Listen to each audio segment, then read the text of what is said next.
신년 축복 말씀성의 마지막 시간으로 나와 세상을 살리는 왕의 언어 7번째 시간, 믿음 고백의 언어라는 제목으로 말씀의 은혜를 나누겠습니다. 함께 우리 제목을 따라 하시겠습니다. 믿음 고백의 언어.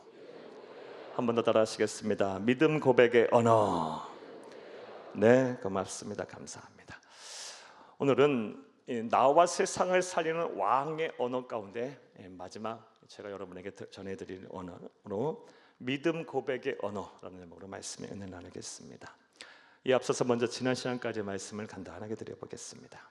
주일 난 예배 때 우리는 예수를 그리스도 믿어 하나님의 자녀, 하나님의 백성, 왕같은 제사장, 만왕의 왕이신 이 왕가의 일원이 되었음에도 불구하고 우리가 그에 사응하는, 마땅히 받아야 할 이 왕가의 복을 받지 못하는 주된 이유 중에 하나가 우리의 말이 변하지 않았기 때문이다라는 말씀을 드렸습니다. 민수기서 14장 28절 말씀에 우리 주님께서는 내 귀에 들린 대로 내가 행하겠다라고 말씀하셨어요. 우리의 말이 여전히 세상 말이고 우리의 말이 여전히 불신앙 의심의 말이기에 하나님께서 우리에게 복을 주시지 않은 거예요. 왕의 자녀가 됐으면 왕의 언어를 구사해야 합니다. 사랑하는 여러분, 하나님 나라 가시는 그날까지 저와 여러분, 나와 세상을 살리는 왕의 언어를 하여 왕가의 복을 받는 저와 여러분 될 수 있기를 간절히 주의 이름으로 축복합니다. 그리고 이 나와 세상을 살리는 왕의 언어가 무엇인지를 우리는 지난 한 주간 동안 말씀을 통해 살펴봤습니다. 주일 저녁 예배 때 축복의 언어에 대한 말씀을 들었고, 월요일 날에는 용서의 언어에 대한 말씀을 들었습니다.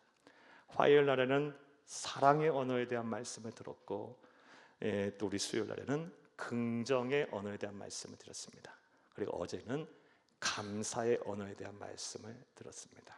어제 우리 감사의 언어에 대한 이야기만 조금 더 자세히 한번 해보겠습니다. 감사의 사전적인 정의는 남이 베풀어준 호의나 도움에 대해서 고맙게 여기는 마음이나 인사를 말합니다. 따라서 감사의 언어는 남이 베풀어준 호의나 도움에 대하여 고맙게 여기는 마음을 가지고 하는 말입니다. 나에게 호의를 베풀어주고 나에게 도움을 준 사람, 또 그 대상을 향하여 고맙게 여기는 마음을 가지고 하는 말들, 이게 감사의 언어입니다. 그리고 우리는 우리의 이 감사의 말을 해야 할 대상 중에 그 누구보다도 먼저 하나님께 그리해야 한다라는 말씀을 여러분에게 드렸습니다. 사랑하는 여러분, 감사의 언어를 구사하는 자에게 하나님께서는 반드시 복을 주십니다. 특별히 매일매일의 삶 속에 구원의 은혜를 베푸시겠다고 약속하셨어요. 저와 여러분에게는 날마다의 구원이 필요합니다. 누구는 질병으로부터 구원받아야 하고, 누구는 가난으로부터도 구원받아야 하고, 누구는 견디기 힘든 이 삶의 무게로부터도 구원을 받아야 합니다. 또 정말 보이지 않는 미래에 대한 불안감으로부터도 우리는 구원을 받아야 하고, 사건 사고로부터도 구원을 받아야 하고, 한두 가지겠습니까? 매일매일 새로운 은혜가 우리에게 필요합니다. 구원의 은혜가 필요합니다. 근데 하나님께서 말씀하셨어요. 감사로 제사를 드리는 자가 나를 영화롭게 하리니 매일매일의 삶 속에 구원의 은혜를 보이시겠다 약속하셨어요. 감사의 언어를 통해서 구원의 은혜를 날마다 체험하시는 여러분 될 수 있기를 간절히 주의 이름으로 축복합니다. 그러하기에 감사의 언어는 나와 세상을 살리는 왕의 언어입니다. 또 감사의 언어가 나와 세상을 살리는 왕의 언어인 이유는 이 감사는 또 다른 감사를 하는 마중물과도 같기 때문입니다. 사랑하는 여러분, 감사의 언어를 자꾸 이렇게 구사하시고 감사를 표현하게 되면 하나님께서는요, 그 위에 더 큰 감사를 할 여러 가지 일들을 행하실 거예요. 하나만 받아도 복이지만 하나만 받아서야 되겠습니까? 하나님께서 그 위에 더 큰 복을 자꾸 채우실 거예요. 감사는 더 큰 감사를 불러옵니다. 마중물과도 같습니다. 그러하기에 감사의 언어는 나와 세상을 살리는 왕의 언어입니다.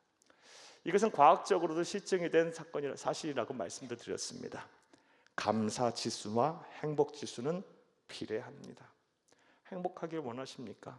감사하세요. 과학적으로 입증이 된 사실이에요.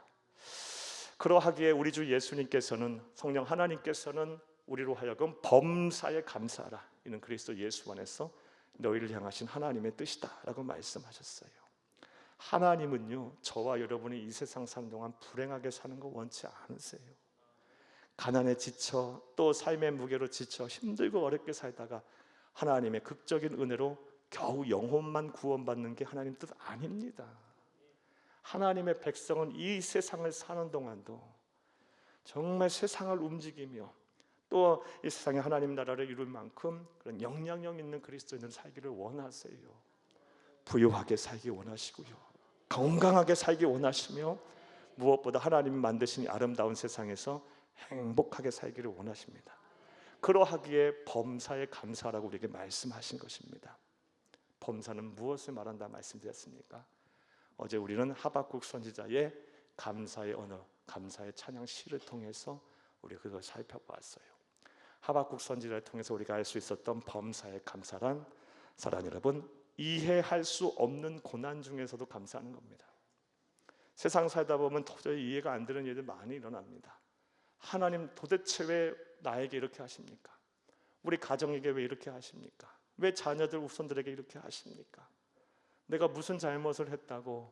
하나님이요, 나는 그래도 하나님은 잘 경외하는 하나님의 백성인데 왜 나를 이렇게 힘들고 어렵게 하십니까? 하며 이해할 수 없는 일들에 대한 고난에 대해서 하나님께 불평 원망하고 또 불신앙을 갖을 때도 종종 있습니다. 그러한 중에서도 감사하신 여러분 되기를 간절히 주의 이름으로 부탁합니다. 그게 범사에 감사하는 거예요. 또 범사에 감사라는 것은 아무것도 없는 중에서도 우리 구주 예수님이 나와 함께 계시니, 예수님이 나와 함께 하신다는, 예수님이 계신다는 그 존재 하나만으로도 감사할 수 있는 여러분 되기를 간절히 주의 이름으로 축복합니다. 사랑하는 여러분, 여유가 있어서 감사하는 게 아닙니다. 감사의 조건이 있어서 감사하는 것이 아닙니다. 우리 주 예수님 그 한 분만으로 우리는 감사할 수 있어야 돼요. 예수보다 귀한 것이 어디 있습니까? 예수보다 귀한 것이 어디 있습니까? 예수같이 보배로운 존재가 이 세상에 어디 있습니까? 예수님이 나와 함께 하시니, 그분이 나와 동행하시니, 아니 영원토록 나를 사랑하시니, 그 예수님의 사랑에 매여서 감사할 수 있는 여러분 되기를, 아무것도 없어도 감사할 수 있는 여러분 되기를 간절히 주의 이름으로 축복합니다.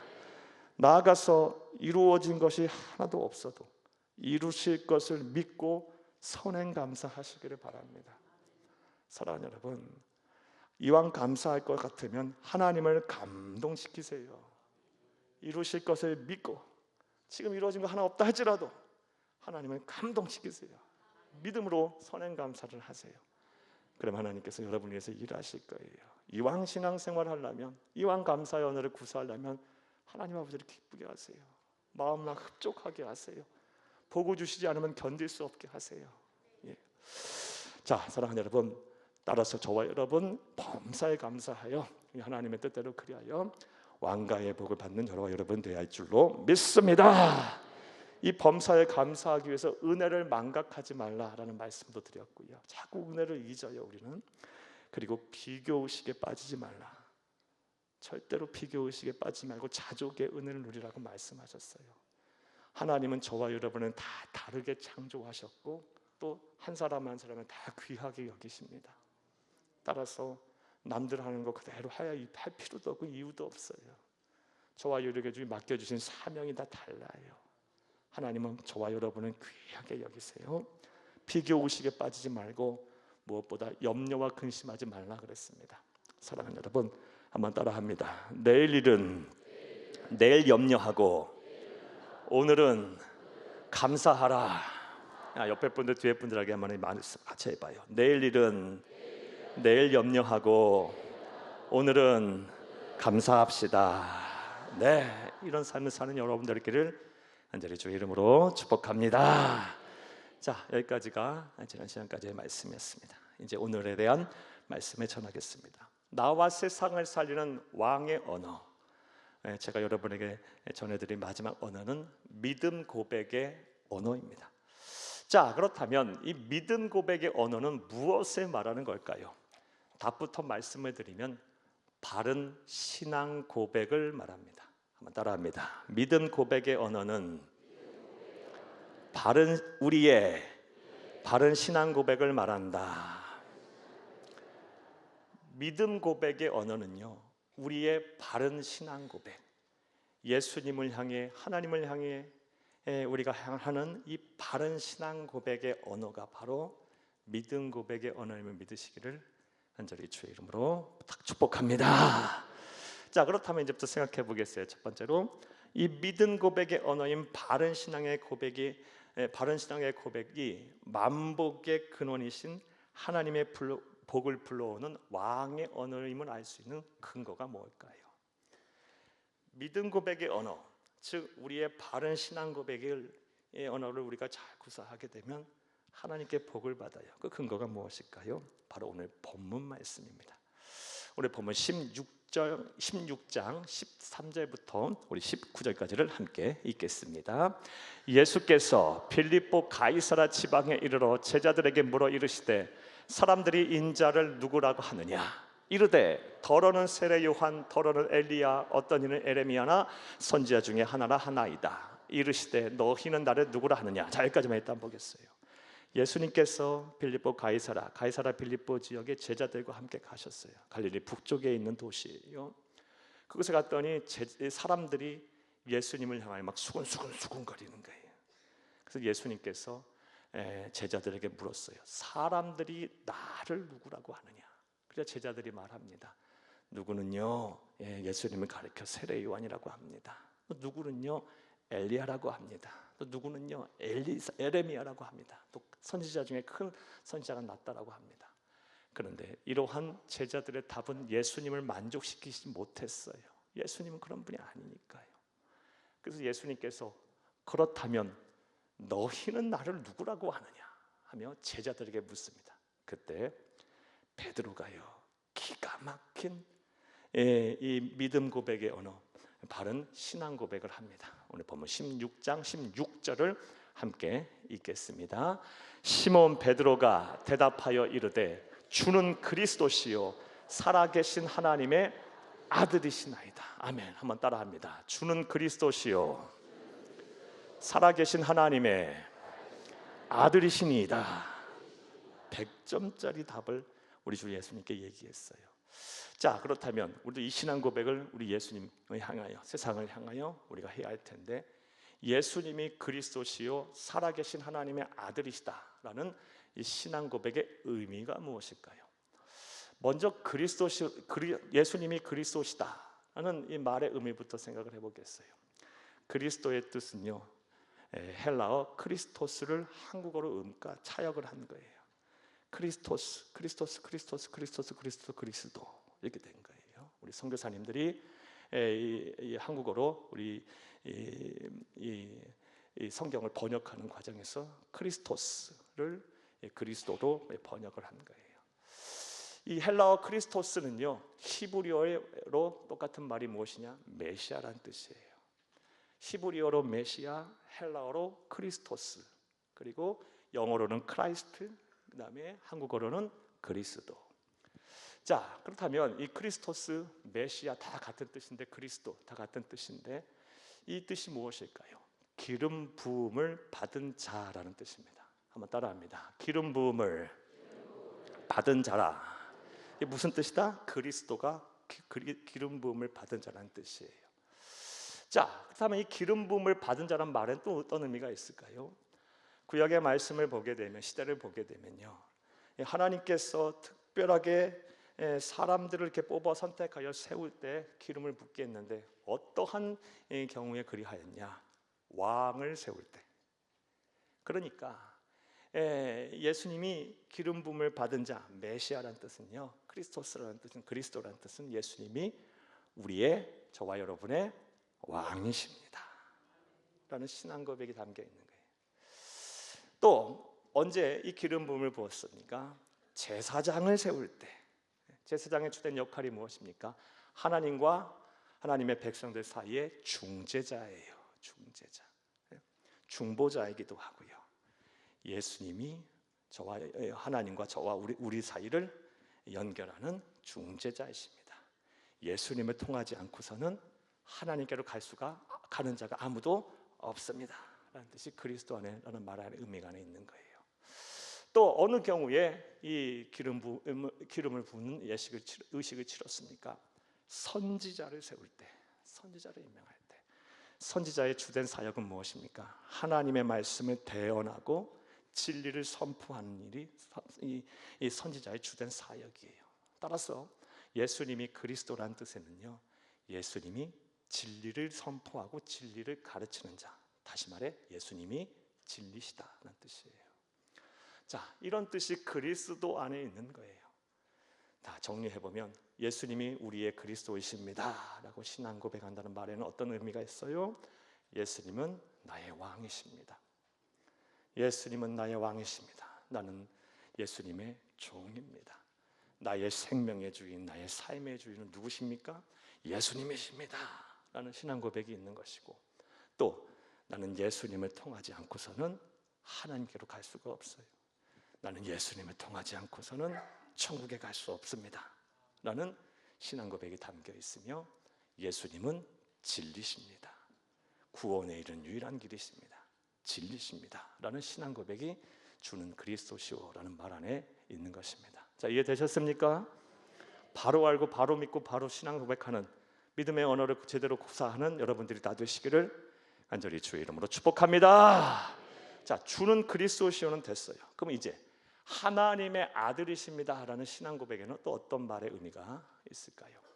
하나님의 아들이시다 라는 신앙 고백에는 크게 두 가지 의미가 있어요. 먼저는 하나님의 아들이시다는 말 안에는 예수님이 바로 누구다? 천하 우주 만물을 창조하신 창조주시다. 성부, 성자, 성령 삼위일체 하나님이시로 우주 만물을 창조하신 창조주시다라는 말이 하나님의 아들이라는 말에 있어요.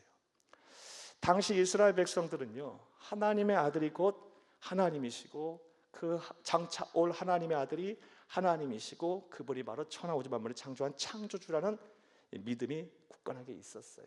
그리고 그런 메시아를 기다렸던 거고요. 하나님의 아들이시다라고 베드로가 고백했을 때는 예수님이 바로 우리가 그토록 기다렸던 천하 우주 만물을 창조하신 창조주십니다 라는 신앙 고백이 있는 거예요. 또 하나님의 아들이시다라는 말에는 어떤 의미가 있냐? 예수님이 바로 나를 죄와 사망에서 구원할 구세주다, 구원자라는 뜻이 또 있는 거예요. 역시 이스라엘 백성들은요, 자신들을 구원할 메시아를 목이 빠지게 기다렸어요. 그 메시아가 오게 되면 나를 죄와 사망에서 구원하 영생하게 할 것이고, 이 풍진 세상, 이 막 힘들고 어려운 세상, 부정과 부패가 막 만연하고 막 사건 사고가 많고 막 힘들고 어려운 이 모든 것으로 가득 찬 이 세상을 질서로 깨끗하게 정화하고 또 새롭게 만들며 또 살기 좋은 하나님 나라로 만들 그런 메시아를, 구세주를 기다리고 있었어요. 그분이 바로 누구다? 예수님이시다. 예수님이 하나님의 아들이시다는 말의 의미는 두 가지 의미 있다고 말씀드렸어요. 창조주 삼위일체 하나님이시다. 우리를 구원할 구세주시다. 이 신앙 고백이 주는 그리스도시요 살아계신 하나님의 아들이시니이다 라는 신앙 고백에 다 담겨 있는 거예요. 그리고 이 고백을 우리 예수님이 들으셨을 때 그래, 너무 100점짜리 답을 여기 얘기했다고 기뻐하신 것입니다. 사랑하는 여러분, 저와 여러분도 우리 주 예수 그리스도를 향하여 또 세상을 향하여 이 베드로가 한 신앙 고백, 이 100점짜리 믿음 고백의 언어, 바른 신앙 고백을 하는 저와 여러분 되어야 될 줄로 믿습니다. 한번 따라합니다. 주는 그리스도시요 살아계신 하나님의 아들이시니이다. 자, 이런 바른 신앙 고백을 들으신 이후에 예수님께서는 매우 기뻐하시면서 베드로에게 복을 주세요. 지금 우리 뭐 하고 있는 겁니까? 이 믿음 고백의 언어, 바른 신앙의 고백의 언어가 하나님으로부터 복을 받는 왕의 언어임을 찾고 있는 거예요. 근거를 찾고 있는 거예요. 베드로가 믿음 고백의 언어를 제대로 구사했더니 복을 주셨어요. 자, 이후의 말씀 보겠습니다. 우리 17절부터 읽겠습니다. 17절, 예수께서 대답하여 이르시되 바요나 시몬아 네가 복이 있도다. 이를 내게 알게 하니는 혈육이 아니요 하늘에 계신 내 아버지시니라. 18절 또 내가 내게 이르노니 너는 베드로라. 내가 이 반석 위에 내 교회를 세우리니 음부의 권세가 이기지 못하리라. 내가 천국 열쇠를 내게 주리니 내가 땅에서 무엇이든지 매면 하늘에서도 맬 것이요 내가 땅에서 무엇이든지 풀면 하늘에서도 풀리리라 하시고. 아멘. 자, 18, 19절 중요하니까 가만히 놔둬 보세요. 자, 하나님께이신 예수님께서 제대로 된 믿음 고백의 언어, 바른 신앙 고백을 들으신 이후에 너무 기뻐하시면서 베드로에게 복을 주시겠다고 하시면서 그 복을 쏟아내시는데 18, 19절 말씀에 보면 크게 세 가지 복을 말씀하세요. 18절 말씀에 보면 먼저 너는 베드로라. 베드로는 반석이란 뜻이고 게바 반석이란 뜻이고 내가 이 반석 위에 교회를 세우겠다. 이게 첫 번째 복이에요. 베드로 위에 교회를 세우겠다. 이게 무슨 뜻일까요? 채석 잘해야 됩니다. 이 말에 네 반석 위에 교회를 세우시겠다는 말은 베드로가 제대로 신앙 고백한 그 신앙 고백 위에 교회를 세우시겠다는 말씀이에요. 교회는 무엇입니까? 예수를 그리스도 또 예수를 하나님의 아들로 믿는 성도들의 모임이에요. 이게 교회의 정의예요. 베드로가 이 신앙 고백한 그 신앙 고백, 주는 그리스도시요 살아계신 하나님의 아들이시다라는 이 신앙 고백 위에 교회가 세워진 거예요. 예. 자, 그리고 베드로는요 이 교회의 근간이 되는 신앙 고백을 함으로써 장차 이 세상 예수 다시 오실 때까지 이 땅에 존재할 모든 교회의 근간을 세우는 그런 근간을 제시한 그런 사도가 됐어요. 또 하나님께서 또 베드로에게 어떤 복을 주셨습니까? 음부의 권세가 이기지 못하리라. 그럼 베드로 한 사람에게 준 얘기가 아니고요. 베드로와 같이 신앙 고백을 하게 되면 주는 그리스도시요 살아계신 하나님의 아들이시다라는 신앙 고백을 하게 되면 음부의 권세가 감히 그런 자에게 대항하지 못한다는 말씀이에요. 자, 우리가 사탄 마귀와의 영적 전쟁에서 승리하려면요 어떤 무기를 우리가 소유해야 합니까? 주는 그리스도시요 살아계신 하나님의 아들이시다라는 이 신앙 고백 위에 믿음을 가지고 나아가면 음부의 권세, 죄와 사망이라는 것을 무기로 우리를 삶을 흔들고 우리를 영원한 사망을 향해 끌고 가는 이 사탄 마귀와의 영적 전쟁에서 반드시 승리하게 될 줄로 믿습니다. 베드로는 영적 전쟁에서 승리할 수 있는 이 음부의 권세를 이길 수 있는 신앙 고백을 함으로 예수 다시 오실 때까지 이 세상에 존재할 모든 그리스도인들에게 영적 전쟁에서 승리할 수 있는 방법을 제시한 거예요. 이런 복을 하나님께 알게 하신 거예요.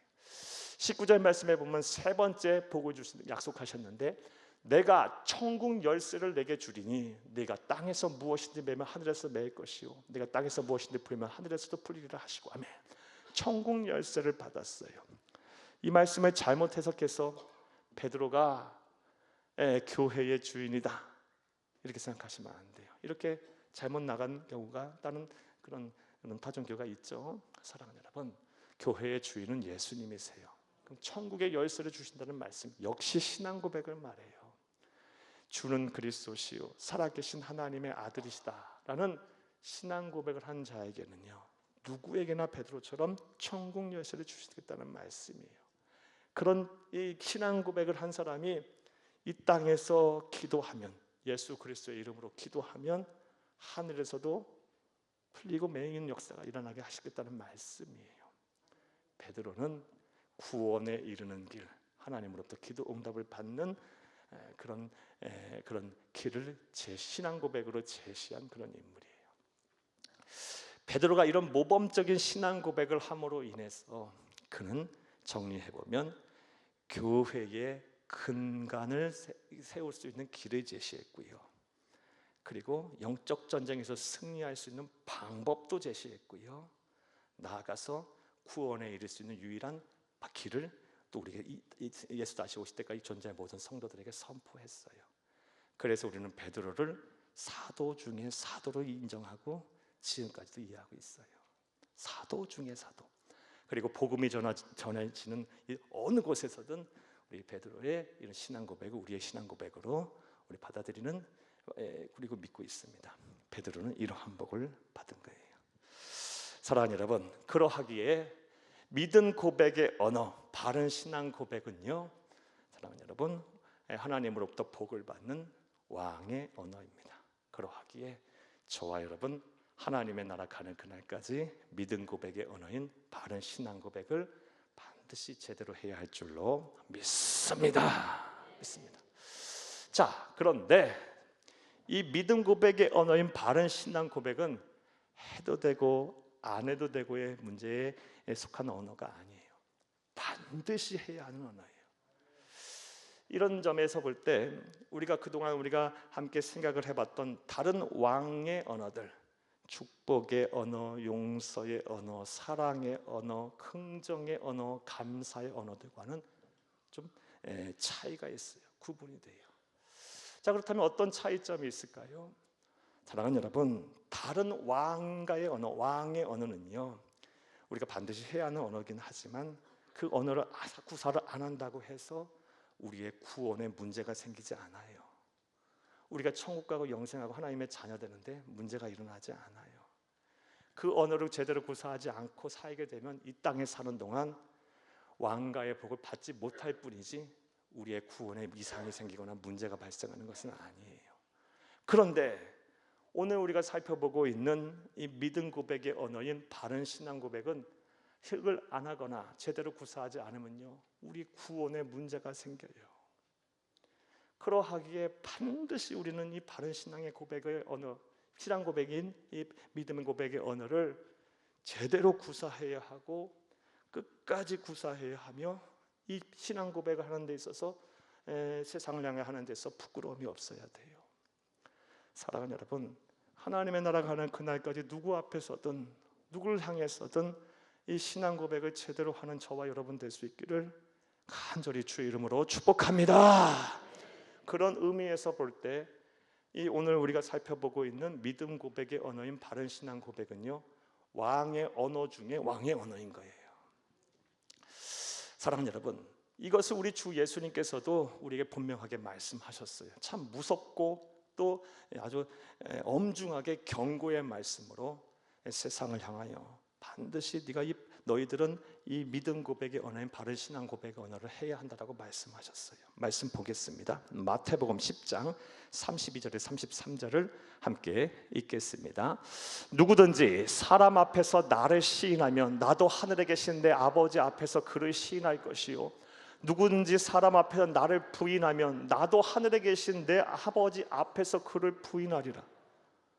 사랑하는 여러분, 믿음 고백의 언어인 바른 신앙 고백하는 것을 부끄러워하거나 주저하거나 또 사람들 앞에서 이런 고백하는 것을 숨기거나 또 부인하게 하게 되면 하나님께서 어떻게 하시겠다는 거예요? 나도 너를 부인하겠다 말씀하셨어요. 얼마나 무서운 말씀이에요. 이와 유사한 말씀을요, 마가복음에서도 하십니다. 마가복음 8장 38절을 함께 읽겠습니다. 누구든지 이 음란하고 죄 많은 세대에서 나와 내 말을 부끄러워하면 인자도 아버지의 영광으로 거룩한 천사들과 함께 올 때에 그 사람을 부끄러워하리라. 아멘. 믿음 고백의 언어인 바른 신앙 고백을 사랑하는 여러분, 구사하는데 주저함이 없기를 바랍니다. 부끄러워하지 않기를 바랍니다. 사랑하는 여러분, 당당하게 나는 그리스도인이라고 세상을 향하여 선포하시고 내가 믿는 예수만이 그리스도시고 하나님의 아들이시다라는 이 신앙 고백을 세상을 향하여 당당하게 선포하는 구사하는 여러분 될 수 있기를 다시 한번 간절히 주의 이름으로 축복합니다. 만약 그러지 않고 부끄러워하고 부인하고 주저하면 어떻게 하시겠다는 말씀이에요? 나도 너를 부끄러워할 것이고 나도 너를 부인할 거다. 사랑하는 여러분, 하나님께서 우리를 부끄러워하시고 하나님께서 우리를 부인한다 하시면, 나도 너 모르겠다 하시면 우리가 어디에서 구원을 얻고 어디에서 영생을 얻겠습니까? 절망 그 자체예요. 갈 데가 없어요, 우리는요. 그러하기에 이 믿음 고백의 언어인 바른 신앙 고백은요, 정말 마음을 다하여 담대하게 세상을 향해 해야 되는 거예요. 흔들리지 말아야 되는 거예요. 자, 한번 따라합니다. 믿음 고백의 언어는 왕의 언어 중에서도 왕의 언어이다. 한 번 더 따라합니다. 누구든지 사람 앞에서 나를 시인하면 나도 하늘에 계신 내 아버지 앞에서 그를 시인할 것이요, 누구든지 사람 앞에서 나를 부인하면 나도 하늘에 계신 내 아버지 앞에서 그를 부인하리라. 사랑하는 여러분, 우리 주 예수 그리스도께서 우리에게 말씀하신 무섭고도 엄한중한 이 경고의 말씀을 기억하시며, 사랑하는 여러분, 부탁드려요. 믿음 고백의 언어인 바른 신앙 고백을 언제 어느 상황에서든 담대하게 여러분 구사하는 여러분 될 수 있기를 다시 한번 간절히 주의 이름으로 축복합니다. 자, 저는 지금까지 믿음 고백의 언어, 이 왕의 언어인 나와 세상을 살리는 믿음 고백의 언어가 무엇인지 말씀드렸어요. 바른 신앙 고백이다. 그리고 이 바른 신앙 고백인 믿음 고백의 언어는 하나님으로부터 복을 받는 왕의 언어다라는 말씀도 드렸고요. 이 믿음 고백의 언어인 바른 신앙 고백의 언어는 다른 왕의 언어들과는 차이가 있다는 말씀드렸어요. 다른 왕의 언어들은요, 구사하지 않으면 이 세상에서 복을 받지 못할 뿐이지만 우리의 구원에 영향을 미치지는 않아요. 하지만 이 바른 신앙 고백의 언어를 하지 않거나 또 이것을 하는 것을 부끄러워하거나 부인하게 되면 어떤 일이 벌어져요? 우리의 구원에 문제가 생겨요. 하나님이 우리를 모른다 하신다고 말씀하셨고요, 우리를 부끄러워하신다고 말씀하셨어요. 사랑하는 여러분, 바로 알고 바로 믿고 바로 전하는 여러분 될 수 있기를 다시 한번 간절히 주의 이름으로 축복합니다. 이제 또 생각해 보겠어요. 이런 믿음 고백의 언어인 바른 신앙 고백과 관련해 우리가 반드시 기억해야 할 것이 무엇인지를 한번 생각해 보겠어요. 이제부터 좀 따라하시겠습니다. 첫째로, 지적 동의에 그치는 순종 없는 죽은 고백은 하지 말아야 합니다. 우리가 이 믿음 고백의 언어인 바른 신앙 고백을 하는 데 있어서 주의해야 될 사항, 지적인 동의에 그치고 순종이 없는 죽은 고백을 하지 말아야 돼요. 머리로만 예수님 그리스도셔, 예수님 만왕의 왕이시고, 예수님 그래, 예수님을 통하지 않고 하나님 앞에 갈 사람은 없고 예수님이 진리야, 예수님이 온 우주 만물을 창조한 창조주시고 예수님이 구세주야, 그래, 거기서만 그치고, 사랑하는 여러분, 아무런 순종이 없는 고백은 죽은 고백이에요. 아무 쓰잘데없는, 구원의 능력이 발생하지 않는 고백이에요. 이렇게 지적 동의에만 그치고 순종 없는 죽은 고백을 한 존재가 성경을 보면 나옵니다. 누굴까요? 바로 마귀들. 사랑하는 여러분, 마태복음 8장 29절을 함께 보겠습니다. 이에 그들이 소리질러 이르되 하나님의 아들이여, 우리가 당신과 무슨 상관이 있나이까? 때가 이르기 전에 우리를 괴롭게 하려고 여기 오셨나이까 하더니. 아멘. 이건 마귀들이 한 말이에요. 마귀들이요, 자신들도 자신은 예수님이 하나님의 아들이심을 알았어요. 지적으로 동의했어요. 하지만 그들 순종하지 않았잖아요. 이 말씀을 한 배경에 대해서 말씀을 드리면요, 예수님께서 대가볼리, 그러니까 대가볼리라는 말은 10개의 도시라는 뜻이에요. 마을이라는 뜻입니다. 이 10개의 도시 중에 하나인 가다라 지방에 가셨을 때 거기서 무덤 사이에 거하는 2명의 귀신 들린 사람들이 있었어요. 그 무덤 속에 거하면서 살면서 사는 이 2명의 귀신 들린 사람들이 예수님을 보자마자 당신이 하나님의 아들이시면 나는 아나이다, 벌써 오셨습니까? 왜 우리를 괴롭게 하려고 오셨습니까? 귀신들도 예수님이 하나님의 아들이시면 알았어요. 머리로 알고 있다고요. 하지만 예수님을 순종하지 않았잖아요. 죽은 고백일 뿐이에요. 사랑하는 여러분, 우리도 머리로만 예수를 믿는다고 지적으로 동의하고 아무런 순종함 없이 하나님이 정말 예수님이 나의 만왕의 왕이십니다, 나의 생명의 주인, 삶의 주인이십니다, 그분을 나의 주인으로 삼는 일, 그리고 그분의 말씀에 순종하는 일을 하지 않고 그냥 머리로만 끄덕끄덕하고 예수를 통하지 않고서 하나님 앞에 갈 수가 없는지 압니다. 그러면서 예수를 향한 진정한 그런 그런 말씀에 순종하는 삶을 살지 않는 그런 죽은 고백에서 이제부터는 벗어나기를 간절히 주의 이름으로 부탁해요. 우리의 신앙 고백은요, 우리의 지성을 넘어서야 돼요. 아는 데서만 그쳐서는 안 되고요. 이게 우리의 가슴을 막 뜨겁게 해야 돼요. 그래서 우리의 의지적인 결단과 행동의 변화로 나타나야 합니다. 그게 전인격적으로 예수를 믿는 거예요. 지정의, 지적으로도 예수를 믿고 감정적으로도 동의하고 뜨거워지며 또 의지적으로도 결단하여 삶의 변화로 나타나는, 행동으로 나타나는 예수를 인격적으로 믿어야죠. 사랑하는 여러분, 지적 동의에 그치는 순종 없는 죽은 고백은 절대로 하지 말아야 합니다. 또 두 번째로 믿음 고백의 언어인 바른 신앙의 고백과 관련해서 우리가 반드시 기억해야 될 사항이 무엇일까요? 따라 하시겠습니다. 둘째로 삶의 실천이 따르지 않는 위선적 고백은 하지 말아야 합니다. 삶의 실천이 따르지 않는 위선적 고백은 하지 말아야 돼요. 이와 관련해서 우리 주 예수님께서 무서운 말씀도 하셨어요. 마태복음 7장 21절을 함께 읽겠습니다. 나더러 주여 주여 하는 자마다 다 천국에 들어갈 것이 아니요 다만 하늘에 계신 내 아버지의 뜻대로 행하는 자라야 들어가리라. 아멘. 이 말씀 잘 이해하셔야 합니다. 이 말씀을 잘못 이해하게 되면 우리가 구원을 받는데 천국에 가는 데 있어서 믿음만 갖고는 부족하다. 믿음에다 뭔가 더 아버지 뜻대로 행하는 행함이 추가돼야 우리의 구원이 완성된다라고 잘못 해석할 수 있어요. 사랑하는 여러분, 우리가 하나님의 자녀 구원받는 데 있어서 천국 가는 데서는 믿음만으로도 완벽합니다.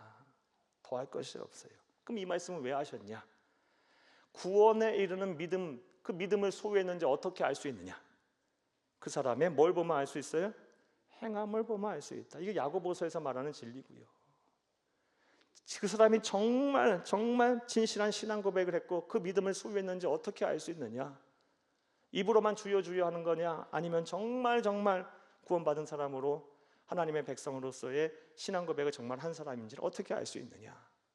그 사람의 행함을 보면 알 수 있다라는 거예요.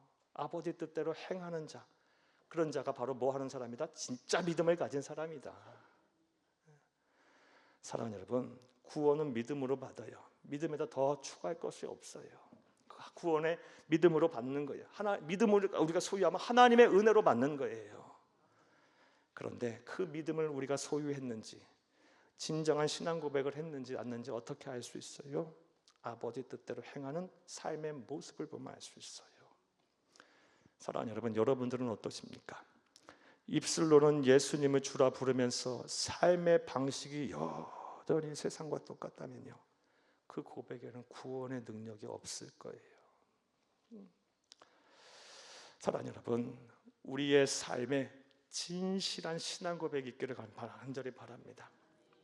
삶의 실천이 따르지 않는 위선적인 고백은 더 이상 하지 않기를 간절히 주의 이름으로 축복합니다. 세 번째로 믿음 고백의 언어인 바른 신앙의 고백과 관련해서 반드시 기억해야 될 것이 무엇일까요? 따라 하시겠습니다. 셋째로 고난에 동참 없이 영광만 바라는 선택적 고백은 하지 말아야 합니다. 제가 써드린 이 대지 하나하나를 꼭 기억하세요. 여기 하나하나에 한 단어 하나에 여러 신학적인 담론이 다 들어가 있는 얘기들이에요. 뺄 것도 없고 더할 것도 없어요. 고난에 동참 없이 영광만 바라는 선택적 고백은 하지 말아야 돼요. 자, 이게 무엇이냐? 오늘 본문 말씀을 보게 되면 우리 본문의 앞에 스토리는 다 이해하셨죠? 예수님께서 가이사랴 빌립보에 가셨을 때 사람들이 수군수군거렸고 예수님이 사람들이 나를 누구라 하냐고 물었을 때 더러는 엘리야, 더러는 세례 요한, 더러는 에레미야, 또 큰 선지자 중에 한 사람이 나타났다 하나이다. 예수님 만족하지 못해서 그러면 너희는 나를 누구라 하느냐? 그랬더니 베드로가 주는 그리스도시요 살아계신 하나님의 아들이시다 라는 신앙 고백했어요. 너무너무 기뻐하셔서 이것을 알게 한 것은 네가 혈육이 아니라 하늘 아버지께서 알게 하신 것이다 하면서 반석 위에 너의 신앙 고백 위에 교회를 세우겠다. 그리고 너처럼 신앙 고백하는 사람은 음부의 권세 다 이기게 하겠다. 너처럼 신앙 고백하는 사람 모든 사람들은 다 천국 열쇠 주겠다. 막 축복하셨어요. 너는 그런 사람의 대표다. 막 이런 막 축복을 하셨는데 그리고 나서 우리가 성경을 보시게 되면요, 마태복음 16장 21절 말씀을 보게 되면 비로소 예수님께서 그때부터 무슨 말씀을 하시냐? 대제사장들과 서기관들에게 고난을 받다 죽을 것과 사흘 만에 부활할 것을 말씀하세요. 그때야 비로소 신앙 고백을 들으신 이후에 비로소. 그러자 22절 말씀을 보게 되면요, 베드로가 예수님을 붙들고 항변하면서, 그냥 항변도 아니고 붙들고 막 항변하면서 절대로 그런 일이 일어나서는 안 됩니다. 그런 일이 미치지 않게 할 것입니다. 그러자 23절 말씀에 예수님께서 뭐라 합니까? 사탄아 물러나라. 금방 축복하셨거든요. 사탄아 너는 나를 넘어지게 하는 자로다. 네가 사람의 일을 하지 하나님의 일을 하지 않고 사람의 일을 하는도다. 그렇게 얘기하신 이후에 바로 하신 말씀이 마태복음 16장 24절 말씀입니다. 24절만 읽겠습니다. 시간이 없는 관계로. 이에 예수께서 제자들에게 이르시되 누구든지 나를 따라오려거든 자기를 부인하고 자기 십자가를 지고 나를 따를 것이니라. 아멘. 이 말씀이 이런 상황 속에서 나온 거예요. 진정한 신앙 고백, 사랑하는 여러분, 바른 신앙의 고백인 믿음 고백의 언어는요, 그러니까 단순히 영광만 바라는 것이 바라서는 안 되고 예수 그리스도와 함께 십자가의 고난에 동참한 데까지 이르러야 한다는 말씀이에요. 사랑하는 여러분, 예수를 믿으면 복을 주시게 받아요. 오로지 그것이 나의 관심사항이고 조금만 힘이 들고 어려운 일이 내게 생기게 되면 또 나와 함께 십자가를 지자 고난의 길을 걸어가자 라고 예수님께서 말씀하시면, 주님 나 그거 못해요. 지금 내가 그거 어떻게 해요? 내 사정과 형편 보세요. 어떻게 합니까? 하면서 이리 피하고 저리 피하고 이런 변명되고 저런 변명되면서 빠져나기에 그동안 급급하지 않으셨습니까? 사랑하는 여러분, 진정한 신앙 고백, 진정한 믿음 고백의 언어는요, 바른 신앙 고백의 언어는요, 예수 그리스도의 십자가의 고난에 동참하는 것으로 완성이 되는 거예요. 신앙 고백은 입으로 하는 게 아니에요. 말과 행동으로 하는 거예요. 그 행동은 예수 그리스도의 십자가의 고난에 동참하는 것입니다. 바로 알고 바로 믿고 바로 전하는 여러분 될 수 있기를 간절히 주의 이름으로 축복합니다. 또 네 번째로, 이 믿음 고백의 언어인 바른 신앙 고백과 관련해서 주의해야 될 것 꼭 기억하셔야 합니다. 따라합니다. 죽는 날까지 변하지 말아야 합니다. 무엇이 변하지 말아야 합니까? 신앙 고백이요, 주는 그리스도시요 살아계신 하나님의 아들이시다. 이 신앙 고백이 하나님 나라 가는 그 순간까지 변하지 말아야 합니다. 예수님이 우리의 만왕의 왕이시고 예수님 통하지 않고서 하나님 앞에 갈 숫자가 없으며 예수님만이 진리시고 예수님이 천하우주 만물을 창조하신 창조주이시며 예수님이 그토록 우리의 죄와 사망에서 구원할 구세주시다. 주는 그리스도시요 살아계신 하나님의 아들이시다. 이 신앙 고백이 하나님 나라 가는 그 순간까지 변하지 말아야 돼요. 목사님들 중에 목사라고 이야기하는 평가를 듣는 미국의 존 메가더라는 목사님이 계세요. 이분이 쓴 책 진리전쟁이라는 책을 보게 되면요, 이런 글이 나와요. 간단하게 말씀을 드리면, 우리가 천국에 가게 되면 두 가지 사실 때문에 놀란답니다. 첫 번째 놀라는 사실은요, 생각지도 못했던 사람이 천국에 와서 놀란답니다.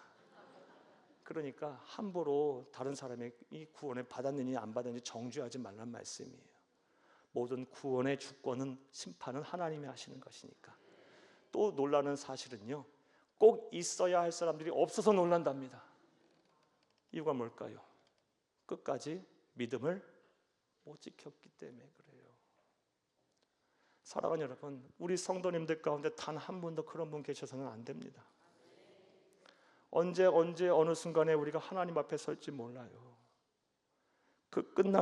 내 삶이 끝나는 그 순간까지 예수님이 나의 구세주시다, 주 그리스도시다, 살아계신 하나님의 아들이시다, 이 믿음이 흔들리지 않기를 바라요.